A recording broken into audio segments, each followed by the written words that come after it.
And for more, we're joined on the line by our correspondent Terence Terashima in Iwate Prefecture, north of Fukushima Prefecture. Welcome to Asia Today, Terence. Fukushima has been uninhabitable for 5 years. What is it like there now? How much of a threat does radiation still pose? Yes, the towns in Fukushima are slowly recovering, but it is very slow. Basically, at the moment, there are 4 areas where it's not restricted, areas that's prepared to lift their restrictions, areas partially restricted, and areas prohibited people to enter due to high radiation. So many of the municipalities in Fukushima have conducted a decontamination, preparing for people to return, but that is still difficult because a lot of the younger generations are worried that there's still radiation residues and long-term effects might affect their children or themselves.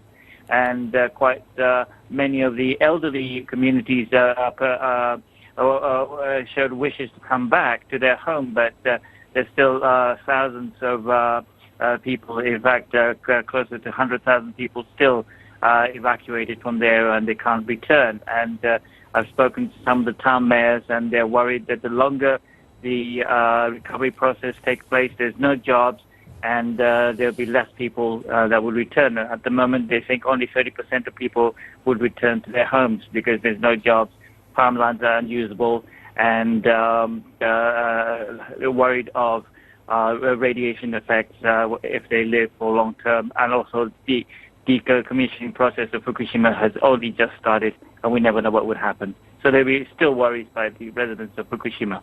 What kind of activities are scheduled for tomorrow? Very briefly, give us an idea. Yes, tomorrow afternoon, around 2:30 local time, there will be a ceremonies held in the various towns and various cities all the way around the coast of Fukushima and also northern Japan.